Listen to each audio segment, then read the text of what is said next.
মতো নারী, খাদিজার মতো টাকাওয়ালা তো হতে পারেন না রে মা। ওই খাদিজা রাদিয়াল্লাহু আনহা আরবের মধ্যে এত বড় ধনী, আমার নবীকে বিবাহের বন্ধনে আবদ্ধ করার পরে দুইজন স্বামী বিদায়ের পর আমার আম্মা জান আমার নবীকে গ্রহণ করলেন। আম্মা জানের বয়স 40, নবীর বয়স হলো 25। এই সময় নবীর ঘরে আসলেন আম্মা জান।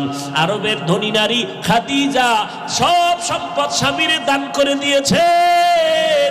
আর আমগো করেন আম্মা জানেরা স্বামীর কামাই চুরি করে করে গুনার রাস্তায় ব্যয় করে। স্বামী বেচারা বিদেশ থেকে ব্যাংক অ্যাকাউন্ট কইরা স্ত্রীর নামে টাকা দিছে, কত মোহব্বত, আর সে টাকা খরচ কইরা কইরা উল্টা পাল্টা রাস্তায় দৌড়ায়। স্বামী বেচারা দেশে আইসা দেখে ব্যাংক অ্যাকাউন্টে কোনো টাকাই নাই। কয়েকদিন খুঁজা টুইজা তদন্ত করতে নাইমে দেখে বউ নাই। হিজরত করে